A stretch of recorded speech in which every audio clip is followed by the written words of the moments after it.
ਜਾਂਦਾ ਵਾ ਔਖਾ ਹੋ ਜਾਂਦਾ। ਕਿੰਨੇ ਨੂੰ ਬੱਚੇ ਸਮਝ ਲੱਗ ਰਿਹਾ? ਹਾਲੇਲੂਇਆ। ਕਿਉਂਕਿ ਅਸੀਂ ਖੁਦਾ ਦੇ ਲੋਕ ਆ, ਸਾਨੂੰ ਆਪਣੀ ਪਾਵਰ ਨੂੰ ਦਿਖਾਉਣਾ ਹੈਗਾ, ਜੋ ਪਾਵਰ ਅਸੀਂ ਖੁਦਾ ਦੇ ਕੋਲ ਪ੍ਰਾਪਤ ਕੀਤੀ ਆ। ਇਸ ਕਰਕੇ ਕਦੀ ਵੀ ਤੁਹਾਡੇ ਲਾਗੇ ਚਾਹੇ ਕੋਈ ਲੋਕ ਦੁਸ਼ਟ ਆਤਮਾ ਗ੍ਰਸਤ ਆ ਤੁਹਾਡੇ ਕੋਲ ਪ੍ਰਾਰਥਨਾ ਕਰਾਉਣ ਆਉਂਦੇ ਆ ਤੇ ਕਦੀ ਵੀ ਡਰੋ ਮਤ, ਉਹਦੀ ਜ਼ਰੂਰ ਪ੍ਰੇਅਰ ਕਰੋ ਔਰ ਉਹਨੂੰ ਪਰਮੇਸ਼ਰ ਦਾ ਵਚਨ ਜ਼ਰੂਰ ਸੁਣਾਓ। ਹਾਲੇਲੂਇਆ। ਹਮੇਸ਼ਾ ਉਹਨੂੰ ਵਚਨ ਸੁਣਾਓ। ਅਗਰ ਤੁਹਾਡੇ ਅੰਦਰ ਪਾਵਰ ਹੋਏਗੀ ਤੇ ਫਿਰ ਤੁਹਾਨੂੰ ਕੋਈ ਡਰਨ ਦੀ ਜ਼ਰੂਰਤ ਨਹੀਂ ਆ, ਚਾਹੇ ਉਹਦੇ ਅੰਦਰ 7 ਦੁਸ਼ਟ ਆਤਮਾ ਜਾਂ ਉਹਦੇ ਅੰਦਰ 14 ਦੁਸ਼ਟ ਆਤਮਾ, ਕਿਉਂਕਿ ਖੁਦਾ ਦੀ ਪਾਵਰ ਉਹ ਸ਼ੈਤਾਨ ਦੀ ਪਾਵਰ ਦੇ ਉੱਤੇ ਕੀ ਆ, ਹੈਵੀ ਹੋਵੇਗੀ, ਉਹਦੇ ਉੱਤੋਂ ਵੱਡੀ ਆ, ਕਿਉਂਕਿ ਸ਼ੈਤਾਨ ਦੀ ਪਾਵਰ ਹਾਰੀ ਹੋਈ ਆ ਤੇ ਖੁਦਾ ਦੀ ਪਾਵਰ ਜਿੱਤੀ ਹੋਈ ਆ। ਹਾਲੇਲੂਇਆ। ਬਾਈਬਲ ਦੇ ਵਿੱਚ ਲਿਖਿਆ ਕਿ ਇਸੇ ਤਰੀਕੇ ਨਾਲ ਇਸ ਯੁੱਗ ਦੇ ਬੁਰੇ ਲੋਕਾਂ ਦੀ ਦਸ਼ਾ ਵੀ ਐਸੀ ਹੋਗੀ। ਕਈ ਲੋਕ ਆ ਜੋ ਖੁਦਾਵੰਦ ਨੂੰ ਆਪਣਾ ਜੀਵਨ ਦਿੰਦੇ, ਪਰ ਜੀਵਨ ਦੇਣ ਤੋਂ ਬਾਅਦ ਉਹ ਫਿਰ ਤੋਂ ਬੁਰੀ ਸੰਗਤੀ ਵੱਲ ਚਲੇ ਜਾਂਦੇ ਆ, ਫਿਰ ਤੋਂ ਉਹੀਓ ਕੰਮ ਕਰਨ ਲੱਗ ਪੈਂਦੇ। ਜੀਵਨ ਦਿੱਤਾ ਖੁਦਾ ਨੂੰ, ਪਾਪਾਂ ਤੋਂ ਤੋਬਾ ਕੀਤੀ, ਜਿਹੜੇ ਚੀਜ਼ਾਂ ਤੋਂ ਤੋਬਾ ਕੀਤੀ, ਫਿਰ ਤੋਂ ਉਹੀਓ ਕੰਮ ਕਰਨ ਲੱਗ ਪੈਂਦੇ ਆ। ਤੇ ਬਾਈਬਲ ਕਹਿੰਦੀ ਐਸੇ ਲੋਕਾਂ ਦਾ ਵੀ ਹਾਲ ਇਦਾਂ ਦਾ ਹੀ ਹੋਵੇਗਾ ਜਿੱਦਾਂ ਉਸ ਦੁਸ਼ਟ ਆਤਮਾ ਗ੍ਰਸਤ ਵਿਅਕਤੀ ਦਾ ਹੁੰਦਾ। ਹਾਲੇਲੂਇਆ। इस जगह ते कल्ला दुष्ट आत्मा वाले व्यक्ति दी बारे नहीं लिखिया, बाइबल च लिखिया उस बुरे लोकां दे बारे च जिन्हां ने अपना जीवन खुदा दे कोल लियांदा, खुदा ने उन्हां नूं साफ कीता दी जिंदगी नूं, चाहे वो बीमारी दे कारण आए खुदा दे कोल, चाहे वो दुष्ट आत्मा दे सताए होए खुदा दे कोल आए। फिर उस तो बाद उन्हां ने प्रभु दे दास दे कोल प्रार्थना कराईयां, प्रभु दे दास ने प्रार्थना कीतियां, उन्हां दे अंदरों बीमारियां नूं कढिया, दुष्ट आत्मा नूं कढिया, फिर उन्हां नूं उन्हां दा जीवन खुदा दे लहू नाल साफ कीता, उन्हां दी जिंदगियां साफ होईयां। कुछ समय तक अपनी बीमारियां तो दुष्ट आत्मा डरदे होए सही तरीके नाल चले, पर उस तो बाद कुछ समय बाद फिर उसी रीति नाल हो गए। और बाइबल कहती ऐसे लोगों का भी हाल उस व्यक्ति दुष्ट आत्मा ग्रस्त व्यक्ति वर्गा होएगा जिहदे अंदर पहला एक सी ते उस तो बाद 7 आ गईयां, ओदी लाइफ फिर तो दोबारा खराब होने के कारण। हालेलुया। अगर ਅਸੀਂ ਆਪਣਾ ਜੀਵਨ ਖੁਦਾ ਨੂੰ ਦਿੱਤਾ ਵਾ, ਸਾਨੂੰ ਆਪਣੀ ਜ਼ਿੰਦਗੀ ਨੂੰ ਉਸ ਤੋਂ ਬਾਅਦ ਸਾਫ਼ ਰੱਖਣਾ ਹੈਗਾ, ਸਾਨੂੰ ਆਪਣੀ ਜ਼ਿੰਦਗੀ ਨੂੰ ਉਸ ਤੋਂ ਬਾਅਦ ਪਵਿੱਤਰ ਰੱਖਣਾ ਹੈਗਾ। ਜਿਹੜੇ ਕੰਮਾਂ ਦੇ ਲਈ ਅਸੀਂ ਤੋਬਾ ਕੀਤੀ, ਸਾਨੂੰ ਕਦੀ ਦੁਬਾਰਾ ਉਹਨਾਂ ਕੰਮਾਂ ਦੇ ਵਿੱਚ ਨਹੀਂ ਜਾਣਾ ਹੋਏਗਾ। ਨਹੀਂ ਤੇ ਆਪਾਂ ਭਾਵੇਂ ਚਾਹੇ ਜਿਸ ਚਰਚ ਨਾਲ ਮਰਜ਼ੀ ਜੁੜੇ ਆ, ਪਰ ਅਗਰ ਅਸੀਂ ਜ਼ਿੰਦਗੀ ਨੂੰ ਫਿਰ ਬੁਰੀ ਬਣਾ ਲਿਆ ਤੇ ਸੋਚੋ ਅਸੀਂ ਸ਼ੈਤਾਨ ਦੇ ਲਈ ਫਿਰ ਤੋਂ ਦਰਵਾਜ਼ੇ ਨੂੰ ਕੀ ਕਰ ਦਿੱਤਾ ਵਾ, ਓਪਨ ਕਰ ਦਿੱਤਾ, ਤੇ ਉਸ ਵਿਅਕਤੀ ਦਾ ਫਿਰ ਹਾਲ ਦੂਜਿਆਂ ਦੇ ਨਾਲੋਂ ਵੀ ਕੀ ਹੋਊਗਾ, ਬੁਰਾ ਹੋਊਗਾ। ਹਾਲੇਲੂਇਆ। ਇਸ ਕਰਕੇ ਜਦੋਂ ਅਸੀਂ ਆਪਣੀ ਜੀਵਨ ਨੂੰ ਖੁਦਾ ਨੂੰ ਦਿੰਦੇ ਆ ਤੇ ਫਿਰ ਸਾਨੂੰ ਉਹਨੂੰ ਸੰਭਾਲ ਕੇ ਰੱਖਣਾ, ਸਹੀ ਰੱਖਣਾ, ਉਹ ਸਾਡੀ ਜ਼ਿੰਮੇਵਾਰੀ ਆ। ਅਗਰ ਅਸੀਂ ਫਿਰ ਤੋਂ ਦੁਬਾਰਾ ਪਾਪ ਵਿੱਚ ਗਏ, ਫਿਰ ਤੋਂ ਦੁਬਾਰਾ ਨਸ਼ਿਆਂ ਵਿੱਚ ਗਏ, ਫਿਰ ਤੋਂ ਦੁਬਾਰਾ ਬੁਰੇ ਕੰਮਾਂ ਵਿੱਚ ਗਏ, ਫਿਰ ਤੋਂ ਬੁਰਾ ਹਰਾਮਕਾਰੀਆਂ ਚ ਗਏ, ਤੇ ਸੋਚੋ ਬਾਈਬਲ ਕਹਿੰਦੀ ਕਿ ਉਸ ਵਿਅਕਤੀ ਦਾ ਹਾਲ ਫਿਰ ਪਹਿਲਾਂ ਨਾਲ ਵੀ ਬੁਰਾ ਹੋਗਾ। ਜਦੋਂ ਉਹਨੇ ਤੋਬਾ ਕੀਤੀ ਸੀ, ਤੋਬਾ ਕਰਨ ਤੋਂ ਪਹਿਲਾਂ ਜਿਹਦਾ ਉਹਦਾ ਹਾਲ ਸੀਗਾ ਨਾ, ਉਸ ਤੋਂ ਬਾਅਦ ਉਸ ਤੋਂ ਦੁਬਾਰਾ ਉਹਦਾ ਹਾਲ 7 ਗੁਣਾ ਵੱਧ ਕੇ ਬੁਰਾ ਹੋ ਜਾਊਗਾ। और वो व्यक्ति सोचो कि किसी भी तरीके नाल प्रभु दे राज विच नहीं जाऊगा, क्योंकि ਉਹਦੇ ਲਈ एक भविष्यवाणी की गई परमेश्वर ने कि ਉਹਦਾ व्यक्ति ਦਾ ਹਾਲ ਕੀ ਹੋਏਗਾ, ਫਿਰ ਤੋਂ ਦੁਬਾਰਾ ਬੁਰਾ ਹੋ ਜਾਏਗਾ। ਇਸ ਕਰਕੇ ਖੁਦਾ ਨੇ ਜੋ ਸਾਡੇ ਤੇ ਕਿਰਪਾ ਕੀਤੀ, ਅਸੀਂ ਕਦੀ ਵੀ ਉਹਦੀ ਕਿਰਪਾ ਨੂੰ ਐਵੇਂ ਮਤ ਜਾਣੀ ਹੈ, ਕਿਉਂਕਿ ਸਾਡੇ ਤੇ ਖੁਦਾ ਨੇ ਕਿਰਪਾ ਕੀਤੀ ਸਾਨੂੰ ਨਰਕ ਤੋਂ ਬਚਾਉਣ ਦੇ ਲਈ, ਸਾਡੇ ਤੇ ਖੁਦਾ ਨੇ ਕਿਰਪਾ ਕੀਤੀ ਸਾਨੂੰ ਸ਼ੈਤਾਨ ਤੇ ਬਚਾਉਣ ਦੇ ਲਈ, ਸਾਡੇ ਤੇ ਖੁਦਾ ਨੇ ਕਿਰਪਾ ਕੀਤੀ ਸਾਨੂੰ ਹਮੇਸ਼ਾ ਦੀ ਮੌਤ ਤੋਂ ਬਚਾਉਣ ਦੇ ਲਈ। ਤੇ ਫਿਰ ਆਪਾਂ ਦੁਬਾਰਾ ਕਦੀ ਵੀ ਉਹਨਾਂ ਕੰਮਾਂ ਵਿੱਚ ਨਾ ਜਾਈਏ ਜਿਨ੍ਹਾਂ ਦੇ ਕਰਕੇ ਸਾਡੀ ਲਾਈਫ ਜ਼ਿਆਦਾ ਬੁਰੀ ਹੋ ਜਾਏ। ऐसे में कई लोग देखिया प्रभु दे विच आउण तो पहला उन्हां ते कुछ इदां दी बीमारियां, कुछ इदां दी समस्या सीगियां, प्रभु दे विच आए और अपनी बीमारी तो दुष्ट आत्मा छुटकारा पाउण लई उन्होंने अपने आप नूं खुदावंद नूं सौंप दिता।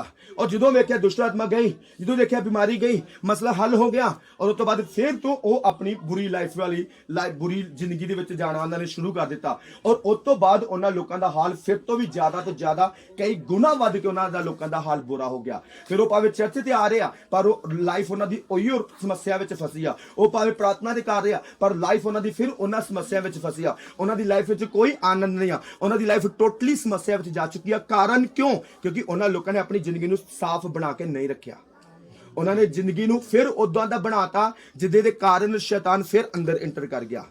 हुण वो चाहे खेड नहीं रहे पर समस्या उतों भी कई गुना उन्हां दी लाइफ विच वध चुकियां वा। हालेलुया। इस करके जदों भी जिस खुदावंद दे दास जां दासी दे द्वारा साडा उद्धार हुंदा, साडा शैतानी आत्मा तो छुटकारा हुंदा, उन्हां सामर्थी लोकां नाल सानू फिर मिल के रहण दी जरूरत आ, उन्हां नाल मिल के सानू संगतियां करन दी जरूरत आ। और इसे करके जदों किसी व्यक्ति दुष्ट आत्मा प्रवेश करदियां और उहनूं सताउंदियां, जिद्दां ही उहदी प्रेयर होनी शुरू हो जाए, उहदा फर्ज आ कि वो अपना जीवन प्रभु नूं दे देवे। क्योंकि अगर उहने अपना जीवन नहीं दिता, परमेश्वर दे दासियां प्रार्थना करनगे, दुष्ट आत्मा निकलणगियां, पर उस तो बाद प्रभु दे दास अपने घर, वो अपने घर, और दुष्ट आत्मा फिर ਉਹਦੇ ਅੰਦਰ ਲਾਈਫ ਵਿੱਚ ਕੀ ਕਰ ਜਾਣਗੀਆਂ, ਵਾਸ ਕਰ ਜਾਣਗੀਆਂ। ਔਰ ਉਹ ਬੰਦਾ ਉਦਾਂ ਹੀ ਦੁਸ਼ਟ ਆਤਮਾ ਗ੍ਰਸਤ ਆਪਣੀ ਲਾਈਫ ਨੂੰ ਜਿੰਦਾ ਰਹੇਗਾ। ਰੱਬ ਦੇ ਦਾਸ ਨੇ ਪ੍ਰੇਅਰ ਕੀਤੀ, ਉਹ ਨਿਕਲ ਜਾਣਗੀਆਂ, ਉਹ ਤੋਂ ਬਾਅਦ ਕੁਝ ਸਮੇਂ ਬਾਅਦ ਫਿਰ ਵਾਸ ਕਰ ਜਾਣਗੀਆਂ, ਫਿਰ ਉਹ ਪ੍ਰੇਅਰ ਕਰੇਗਾ, ਫਿਰ ਨਿਕਲ ਜਾਣਗੀਆਂ। ਔਰ ਕਦੀ ਵੀ ਦਾਸ ਬਾਰ-ਬਾਰ ਫਿਰ ਪ੍ਰੇਅਰ ਨਹੀਂ ਕਰਦੇ ਐਸੇ ਵਿਅਕਤੀਆਂ ਲਈ, ਉਹਨੂੰ ਪਤਾ ਬਾਰ-ਬਾਰ ਕੋਈ ਵੀ ਐਸਾ ਕੋਈ ਵੀ ਰੱਬ ਦਾ ਦਾਸ ਬਾਰ-ਬਾਰ ਕਿਸੇ ਦੁਸ਼ਟ ਆਤਮਾ ਗ੍ਰਸਤ, ਬਾਰ-ਬਾਰ ਕਿਸੇ ਬਿਮਾਰੀਆਂ ਗ੍ਰਸਤ ਬਾਰ-ਬਾਰ ਪ੍ਰੇਰ ਨਹੀਂ ਕਰੇਗਾ ਜਦ ਤੱਕ ਉਹ ਆਪਣੀ ਲਾਈਫ ਨੂੰ ਦੁਬਾਰਾ ਸੁਧਾਰਨਗੇ ਨਹੀਂ। ਹਾਲੇਲੂਇਆ। ਇਸ ਕਰਕੇ ਸਾਨੂੰ ਆਪਣੀ ਲਾਈਫ ਨੂੰ ਅਗਰ ਈਜ਼ੀ ਰੱਖਣਾ, ਆਨੰਦ ਵਿੱਚ ਰੱਖਣਾ, ਤੇ ਸਭ ਤੋਂ ਜ਼ਿਆਦਾ ਜ਼ਰੂਰੀ ਹੈ ਸਾਨੂੰ ਆਪਣੀ ਲਾਈਫ ਨੂੰ ਸੁਧਾਰ ਕੇ ਰੱਖਣਾ ਵਾ। ਕਿਉਂਕਿ ਜਿੰਨੀ ਜ਼ਿਆਦਾ ਤੁਹਾਡੀ ਲਾਈਫ ਖੁਦਾ ਦੇ ਵਚਨ ਦੇ ਵਿੱਚ ਆ, ਜਿੰਨੀ ਜ਼ਿਆਦਾ ਲਾਈਫ ਤੁਹਾਡੀ ਖੁਦਾ ਦੀ ਆਗਿਆਕਾਰੀ ਵਿੱਚ ਆ, ਜਿੰਨੀ ਜ਼ਿਆਦਾ ਲਾਈਫ ਤੁਹਾਡੀ ਪਵਿੱਤਰਤਾਈ ਦੇ ਵਿੱਚ, ਵਚਨਾਂ ਦੇ ਵਿੱਚ ਆ, ਆਤਮਿਕ ਸੰਗਤੀਆਂ ਦੇ ਵਿੱਚ ਆ, ਸੋਚੋ ਕਿ ਟੋਟਲੀ ਸ਼ੈਤਾਨ ਦੇ ਲਈ ਦਰਵਾਜ਼ੇ ਬੰਦ ਹੋ ਚੁੱਕੇ ਕਿ ਉਹ ਤੁਹਾਡੀ ਲਾਈਫ ਵਿੱਚ ਦੁਬਾਰਾ ਪ੍ਰਵੇਸ਼ ਕਰ ਸਕੇ। ਉਹ ਕਦੀ ਵੀ ਦੁਬਾਰਾ ਤੁਹਾਡੀ ਲਾਈਫ ਵਿੱਚ ਪ੍ਰਵੇਸ਼ ਨਹੀਂ ਕਰ ਸਕਿਆ। ਪਰ ਬਾਈਬਲ ਲਿਖਿਆ ਉਹਨੇ ਸਵਾਰਿਆ ਦੇਖਿਆ, ਸੁਧਾਰਿਆ ਦੇਖਿਆ, ਸੁੰਦਰ ਦੇਖਿਆ। ਔਰ ਇਹਦਾ ਮਤਲਬ ਕੀ ਆ ਕਿ ਉਹ ਵਿਅਕਤੀ ਫਿਰ ਤੋਂ ਉਹਨਾਂ ਪਾਪਾਂ ਦੇ ਵਿੱਚ ਆ ਗਿਆ, ਉਹ ਵਿਅਕਤੀ ਫਿਰ ਤੋਂ ਉਹਨਾਂ ਸੰਗਤੀਆਂ ਦੇ ਵਿੱਚ ਆ ਗਿਆ, ਔਰ ਫਿਰ ਤੋਂ ਆਪਣੇ ਬੁਰੇ ਨਸ਼ਿਆਂ ਦੇ ਵਿੱਚ ਆ ਗਿਆ, ਫਿਰ ਤੋਂ ਹਰਾਮਕਾਰੀਆਂ ਵਿੱਚ ਆ ਗਿਆ, ਫਿਰ ਤੋਂ ਗੰਦੀਆਂ ਸੰਗਤੀਆਂ ਵਿੱਚ ਆ ਗਿਆ। ਔਰ ਜਿਹਦੇ ਕਰਕੇ ਹੁਣ ਉਹ ਪੂਰੀ ਤਰ੍ਹਾਂ ਓਪਨ ਹੋ ਗਿਆ ਸ਼ੈਤਾਨ ਦੇ ਅਟੈਕ ਦੇ ਲਈ। ਔਰ ਬਾਈਬਲ 'ਚ ਲਿਖਿਆ ਫਿਰ ਸ਼ੈਤਾਨ 7 ਗੁਣਾ ਵੱਧ ਕੇ ਉਹਦੀ ਲਾਈਫ 'ਚ ਅਟੈਕ ਕਰਦਾ ਵਾ, ਤੇ ਉਸ ਵਿਅਕਤੀ ਦੀ ਹਾਲਤ ਪਹਿਲਾਂ ਤੋਂ ਵੀ ਕੀ ਹੋ ਜਾਂਦੀ ਹੈ, ਜ਼ਿਆਦਾ ਬੱਤਰ ਹੋ ਜਾਂਦੀ ਆ। ਔਰ ਉਸ ਤੋਂ ਬਾਅਦ ਛੁਟਕਾਰਾ ਮਿਲਣਾ ਉਹਦੇ ਲਈ ਜ਼ਿਆਦਾ ਔਖਾ ਹੋ ਜਾਂਦਾ, ਕਿਉਂਕਿ ਪਹਿਲੀ ਵਾਰੀ ਜਦੋਂ ਛੁਟਕਾਰਾ ਮਿਲਦਾ ਪਰਮੇਸ਼ਰ ਉੱਤੇ ਦਿਆ ਕਰਦਾ ਆਰਾਮ ਦੇ ਨਾਲ। ਪਰ ਜਦੋਂ ਦੂਜੀ ਵਾਰੀ ਹੁੰਦਾ ਤੇ ਉਸ ਸਮੇਂ ਪਰਮੇਸ਼ਰ ਦੇ ਦਾਸ ਨੂੰ ਵੀ ਪਤਾ ਲੱਗਦਾ ਕਿ ਇਸ ਬੰਦੇ ਨੇ ਆਪਣੀ ਲਾਈਫ ਦੀ ਕੇਅਰ ਨਹੀਂ ਕੀਤੀ, ਆਪਣੇ ਛੁਟਕਾਰੇ ਦੀ ਕੇਅਰ ਨਹੀਂ ਕੀਤੀ, ਆਪਣੀ ਹੀਲਿੰਗ ਦੀ ਕੇਅਰ ਨਹੀਂ ਕੀਤੀ। ਔਰ ਉਸ ਤੋਂ ਬਾਅਦ ਖੁਦਾ ਦੇ ਕੋਲੋਂ ਛੁਟਕਾਰਾ ਲੈਣਾ ਉਸ ਵਿਅਕਤੀ ਦੇ ਲਈ ਜ਼ਿਆਦਾ ਔਖਾ ਹੋ ਜਾਂਦਾ ਵਾ। ਉਹਦੇ ਲਈ ਸੋਚੋ 7 ਗੁਣਾ ਵੱਧ ਕੇ ਔਖਾ ਹੋ ਜਾਂਦਾ ਵਾ। ਔਰ ਸ਼ੈਤਾਨ ਦਾ ਵੀ ਨਿਕਲਣਾ 7 ਗੁਣਾ ਵੱਧ ਕੇ ਔਖਾ ਹੋ ਜਾਂਦਾ ਵਾ। ਹਾਲੇਲੂਇਆ।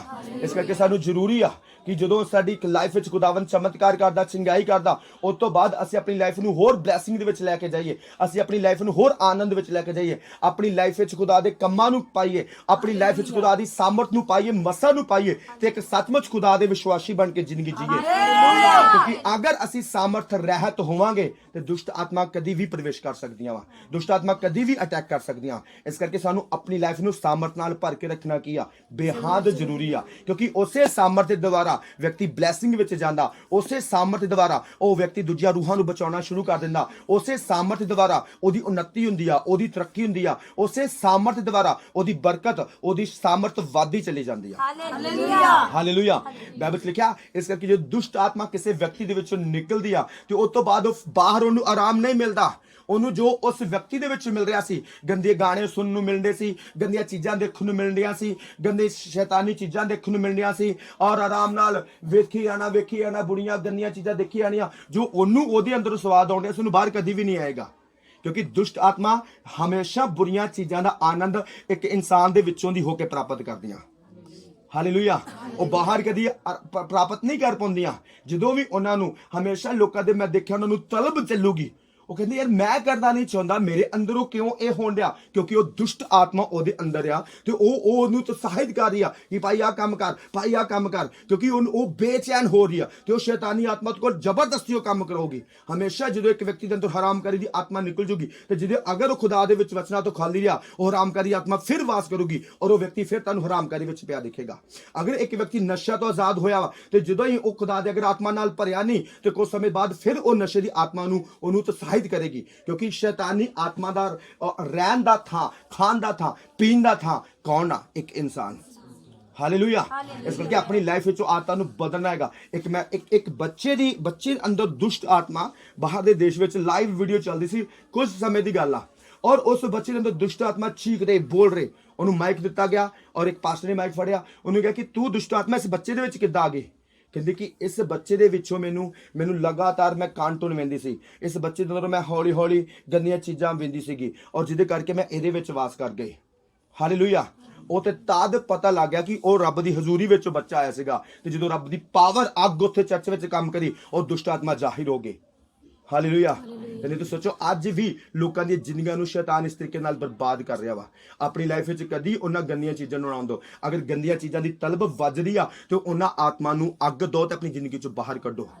ਕਿਉਂਕਿ ਅਗਰ ਸ਼ੈਤਾਨ ਦਾ ਰਹਿਣ ਦਾ ਸਥਾਨ ਇੱਕ ਵਿਅਕਤੀ ਆ ਤੇ ਅਗਰ ਸ਼ੈਤਾਨ ਤੁਹਾਡੀ ਲਾਈਫ ਵਿੱਚ ਵਾਸ ਕਰੇਗਾ, ਤੁਸੀਂ ਕਦੀ ਉન્નਤੀ ਤਰੱਕੀ ਨਹੀਂ ਪਾ ਸਕਦੇ, ਕਦੀ ਤੁਸੀਂ ਬਰਕਤਾਂ ਵਿੱਚ ਨਹੀਂ ਪਾ ਸਕਦੇ। ਤੁਹਾਡੀ ਲਾਈਫ ਸਟਰਗਲ ਦੇ ਵਿੱਚ ਰਹੋਗੇ, ਤੁਹਾਡੀ ਲਾਈਫ ਉਦਾਂ ਦੀ ਉਲਝਣਾਂ ਦੇ ਵਿੱਚ ਰਹੋਗੇ। ਤੁਸੀਂ ਕਹੋਗੇ ਮੈਂ ਚਰਚ ਤੇ ਜਾਣਾ ਪਰ ਮੇਰੀ ਲਾਈਫ ਉਦਾਂ ਦੀ ਬਣੀ ਪਈ ਆ, ਮੇਰੀ ਲਾਈਫ 'ਚ ਕੋਈ ਸੁਧਾਰ ਨਹੀਂ ਹੋ ਰਿਹਾ, ਮੇਰੀ ਲਾਈਫ 'ਚ ਕੋਈ ਬਰਕਤ ਨਹੀਂ ਆ ਰਹੀ, ਮੈਂ ਮਸੀਹ ਜ਼ਿੰਦਗੀ ਦਾ ਇੱਕ ਆਨੰਦ ਕਿਉਂ ਨਹੀਂ ਉਠਾ ਰਿਹਾ? ਕਿਉਂ? ਕਿਉਂਕਿ ਸ਼ੈਤਾਨ ਤੇਰੀ ਲਾਈਫ ਵਿੱਚ ਬੈਠਾ ਤੇ ਸ਼ੈਤਾਨ ਹੁਣ ਉਹ ਚੀਜ਼ ਦਾ ਆਨੰਦ ਉਠਾ ਰਿਹਾ ਜੋ ਉਹਨੂੰ ਚਾਹੀਦਾ ਵਾ।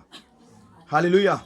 ਜਦੋਂ ਅਸੀਂ ਖੁਦਾ ਦੇ ਵਿੱਚ ਹੁੰਦੇ ਆ, ਕਿਉਂ ਸਾਡੀਆਂ ਲਾਈਫਾਂ ਚੇਂਜ ਹੋਣ ਲੱਗ ਪੈਂਦੀਆਂ, ਕਿਉਂ ਸਾਨੂੰ ਆਪਾਂ ਪਹਿਲਾਂ ਵਾਂਗੂ ਫਿਲਮੀ ਗਾਣੇ ਸੁਣਨੇ ਸਾਨੂੰ ਪਸੰਦ ਨਹੀਂ ਲੱਗਦੇ, ਕਿਉਂ? ਕਿਉਂਕਿ ਉਹ ਫਿਲਮੀ ਗਾਣੇ ਸੁਣਨ ਵਾਲੀ ਆਤਮਾ ਨੂੰ ਜਾਣਾ ਪੈ ਗਿਆ ਵਾ। ਜਦੋਂ ਖੁਦਾ ਦੀ ਪਾਵਰ ਆ ਗਈ ਆ, ਜਦੋਂ ਲਹਿਣ ਹੁੰਦੀ ਆ, ਪਰਮੇਸ਼ਰ ਦੀ ਫਾਇਰ ਅੰਦਰ ਵੱਧਦੀ ਆ, ਜਦੋਂ ਪਰਮੇਸ਼ਰ ਦੀ ਸਾਮਰਥੀ ਵਚਨ ਅਸੀਂ ਸੁਣਦੇ ਆ, ਪਰਮੇਸ਼ਰ ਦੀ ਪਾਵਰ ਅੰਦਰ ਵੱਧਦੀ ਆ, ਤੇ ਫਿਰ ਸਾਡੇ ਅੰਦਰੋਂ ਹੌਲੀ ਹੌਲੀ ਇਹ ਆਤਮਾਵਾਂ ਨਿਕਲਣੀਆਂ ਸ਼ੁਰੂ ਹੋ ਜਾਂਦੀਆਂ। ਫਿਰ ਨਸ਼ਾ ਕਰਨ ਨੂੰ ਜੀ ਨਹੀਂ ਕਰਦਾ, ਕਿਉਂਕਿ ਨਸ਼ਾ ਕਰਨ ਵਾਲੀ ਆਤਮਾ ਚਲੀ ਗਈ। ਹੁਣ ਗੰਦੇ ਗਾਣੇ ਸੁਣਨ ਨੂੰ ਜੀ ਨਹੀਂ ਕਰਦਾ, ਕਿਉਂਕਿ ਗੰਦੇ ਗਾਣੇ ਸੁਣਨ ਵਾਲੀ ਆਤਮਾ ਚਲੀ ਗਈ। ਹੁਣ ਬੁਰੀਆਂ ਸੰਗਤੀਆਂ ਵਿੱਚ ਉਹ ਗੰਦੀਆਂ ਗੰਦੀਆਂ ਗੱਲਾਂ ਸੁਣ ਕੇ ਮਜ਼ਾ ਲੈਣ ਵਾਲਾ ਉਹ ਮਜ਼ਾ ਨਹੀਂ ਆ ਰਿਹਾ, ਕਿਉਂਕਿ ਉਹ ਗੰਦੀਆਂ ਗੱਲਾਂ ਸੁਣ ਕੇ ਮਜ਼ਾ ਲੈਣ ਵਾਲੀ ਆਤਮਾ ਕੀ ਹੋ ਗਈ? ਚਲੀ ਗਈ। ਹੁਣ ਬਾਰ-ਬਾਰ ਟੀਵੀ ਦੇਖਣ ਦੀ ਕੋਸ਼ਿਸ਼ ਕਰਦੇ ਆ, ਪਰ ਟੀਵੀ ਦੇਖ ਕੇ ਕੋਈ ਆਨੰਦ ਨਹੀਂ ਮਿਲ ਰਿਹਾ, ਕਿਉਂਕਿ ਉਹ ਆਨੰਦ ਲੈਣ ਵਾਲੀ ਆਤਮਾ ਟੀਵੀ ਦੀ ਫਿਲਮਾਂ ਦੇਖ ਦੇਖ ਕੇ ਔਰ ਜੋ ਕੁਝ ਗੰਦਮੰਦ ਦੇਖ ਦੇਖ ਕੇ ਮਜ਼ਾ ਲੈਣ ਵਾਲੀ ਆਤਮਾ ਕੀ ਹੋ ਗਈ? ਚਲੀ ਗਈ। ਹੁਣ ਆਪਾਂ ਦੇਖਣ ਦੀ ਕੋਸ਼ਿਸ਼ ਕਰਦੇ ਆ, ਪਰ ਉਹ ਕਹਿੰਦੇ ਮਜ਼ਾ ਨਹੀਂ ਆਉਂਦਾ। ਜਦੋਂ ਮੈਂ ਖੁਦਾ ਦੇ ਵਿੱਚ ਆਇਆ ਔਰ ਮੈਂ ਹਮੇਸ਼ਾ ਜਦੋਂ ਵਿਆਹਾਂ ਦੇ ਵਿੱਚ ਜਾਂਦਾ ਸੀ, ਉੱਥੇ ਮੈਂ ਰੰਗਾ ਰੰਗ ਪ੍ਰੋਗਰਾਮ ਦੇਖਦਾ ਸੀਗਾ। ਉਹ ਕੁੜੀਆਂ ਮੁੰਡੇ ਭੰਗੜੇ ਪਾਉਂਦੇ ਸੀ, ਉਹ ਇਦਾਂ ਜੋ ਕੁਝ ਵੀ ਕਰਦੇ ਸੀਗੇ।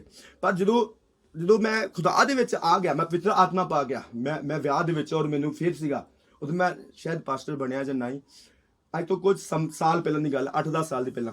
ਔਰ ਜਿੱਦਾਂ ਹੀ ਮੈਂ ਵੇਖਿਆ, ਮੈਂ ਕਿਹਾ ਕਿ ਉਹ ਚਾਹ ਪਾਣੀ ਹੋ ਗਿਆ, ਹੁਣ ਉਹ ਇੱਥੇ ਪ੍ਰੋਗਰਾਮ ਹੈਗਾ ਅੱਜ ਇਹਨਾਂ ਦੇ ਵਿਆਹ ਦੇ ਵਿੱਚ, ਤੇ ਚਲੋ ਦੇਖਦੇ ਆ। ਮੈਂ ਜਿੱਦਾਂ ਹੀ ਦੇਖ ਰਿਹਾ, ਪਰ ਮੈਨੂੰ ਬੇਚੈਨੀ ਹੋ ਰਹੀ, ਔਰ ਮੈਂ ਕਹਿ ਰਿਹਾ ਮੈਨੂੰ ਆਨੰਦ ਕਿਉਂ ਨਹੀਂ ਆ ਰਿਹਾ? ਕਿੰਨੇ ਵਧੀਆ ਸਟੈਪ ਮਾਰ ਰਿਹਾ, ਕਿੰਨਾ ਵਧੀਆ ਡਾਂਸ ਕਰ ਰਿਹਾ, ਮੈਨੂੰ ਕਿਉਂ ਨਹੀਂ ਅੰਦਰ ਆ ਰਿਹਾ? ਕਿਉਂਕਿ ਉਹ ਆਨੰਦ ਲੈਣ ਵਾਲੀ ਆਤਮਾ ਕੀ ਹੋ ਚੁੱਕੀ ਸੀਗੀ? ਚਲੇ ਗਏ ਸੀ। ਔਰ ਹੁਣ ਕਿੱਥੇ ਆਨੰਦ ਹੁੰਦਾ? ਜਦੋਂ ਖੁਦਾ ਦੀ ਪਾਕ ਨੂੰ ਕੰਮ ਕਰਦੀ ਹੈ, ਜਦੋਂ ਵਰਸ਼ਿਪ ਚੱਲ ਰਹੀ ਹੁੰਦੀ, ਉਦੋਂ ਕਿੰਨਾ ਆਨੰਦ ਹੁੰਦਾ, ਜਦੋਂ ਪ੍ਰੇਅਰ ਕਰਦੇ ਉਦੋਂ ਕਿੰਨਾ ਆਨੰਦ ਕਰਦੀ।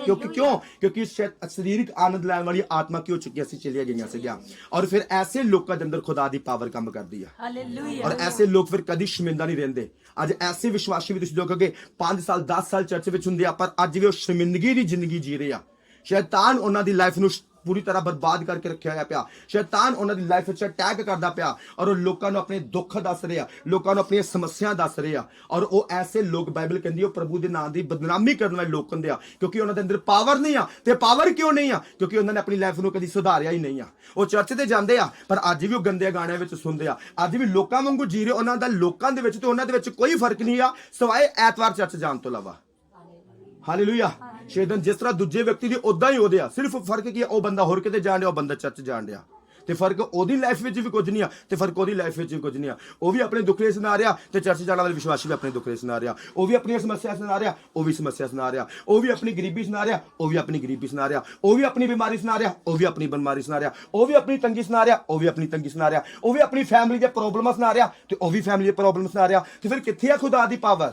ਬਾਈਬਲ ਕਹਿੰਦੀ ਉਹਨਾਂ ਦੇ ਅੰਦਰ ਪਾਵਰ ਹੋਏਗੀ, ਉਹ ਦੁਸ਼ਟ ਆਤਮਾ ਨੂੰ ਕੱਢਣਗੇ, ਉਹ ਐਸੀਆਂ ਸ਼ੈਤਾਨੀ ਆਤਮਾ ਨੂੰ ਕੱਢਣਗੇ, ਤੇ ਦੁਬਾਰਾ ਉਹਨਾਂ ਦੇ ਅੰਦਰ ਕਦੀ ਕੋਈ ਸ਼ੈਤਾਨੀ ਆਤਮਾ ਵਾਸ ਨਹੀਂ ਕਰ ਸਕਦੀ। ਬਾਈਬਲ ਚ ਲਿਖਿਆ ਕੋਈ ਤਾਕਤ ਉਹਨਾਂ ਦਾ ਕੋਈ ਵੀ ਨੁਕਸਾਨ ਨਹੀਂ ਕਰ ਸਕਦੀ। ਇਹਦਾ ਮਤਲਬ ਕਿ ਕਿਤੇ ਪ੍ਰੋਬਲਮ ਆ, ਉਹ ਸਿਰਫ ਝੂਠੇ ਵਿਸ਼ਵਾਸੀ ਆ, ਉਹ ਸਿਰਫ ਨਾਮ ਦੇ ਚਰਚ ਜਾਣ ਵਾਲੇ ਵਿਸ਼ਵਾਸੀ ਆ। ਲਾਈਫ ਚੇਂਜ ਕੋਈ ਨਹੀਂ ਆ, ਉਹਨਾਂ ਦੀ ਜ਼ਿੰਦਗੀ ਦੇ ਵਿੱਚ ਕੋਈ ਬਦਲਾਵ ਨਹੀਂ ਆ, ਉਹਨਾਂ ਦੀ ਲਾਈਫ 'ਚ ਕੋਈ ਪ੍ਰੇਅਰ ਨਹੀਂ ਆ, ਕੋਈ ਦਾਨ ਸਮਾਸ਼ ਬੋਣਾ ਨਹੀਂ ਆ, ਕੋਈ ਆਤਮਿਕ ਸੰਗਤੀਆਂ ਦੀ ਵੈਲਿਊ ਨਹੀਂ ਆ, ਕੋਈ ਵਚਨ ਦੀ ਵੈਲਿਊ ਨਹੀਂ ਆ। ਨਾ ਉਹ ਆਤਮਾ ਨਾਲ ਭਰੇ ਹੋਇਆ, ਨਾ ਉਹ ਸਾਮਰਥ ਨਾਲ ਭਰੇ ਆ। ਉਹ ਪਹਿਲਾਂ ਵੀ ਗੰਦੀ ਜ਼ਿੰਦਗੀ ਜੀ ਰਹੇ ਸੀ, ਅੱਜ ਵੀ ਗੰਦੀ ਜ਼ਿੰਦਗੀ ਜੀ ਰਹੇ ਸੀ। ਉਹ ਤੋਬਾ ਕਰਨ ਤੋਂ ਪਹਿਲਾਂ ਵੀ ਉਹ ਸਾਰਾ ਕੁਝ ਦੇਖਦੇ ਸੀ, ਸੁਣਦੇ ਸੀ। ਤੋਬਾ ਕਰਨ ਤੋਂ ਬਾਅਦ, ਚਰਚ ਜਾਣ ਤੋਂ ਬਾਅਦ ਵੀ ਉਹ ਸਾਰਾ ਕੁਝ ਦੇਖਦੇ ਆ, ਸੁਣਦੇ ਆ। ਔਰ ਜਿਹਦੇ ਕਰਕੇ ਐਸੇ ਵਿਸ਼ਵਾਸੀ ਲੋਕਾਂ ਦੀ ਲਾਈਫ ਉਦਾਂ ਦੀ ਬਣੀ ਰਹਿੰਦੀ ਆ, ਔਰ ਉਹ ਕਦੀ ਦੂਜਿਆਂ ਦੇ ਲਈ ਉਜਾਲਾ ਦਾ ਕਾਰਨ ਨਹੀਂ ਬਣ ਪਾਉਂਦੇ। ਕਿੰਨਾਂ ਨੂੰ ਵਚਨ ਸਮਝ ਲੱਗਦੀ ਆ?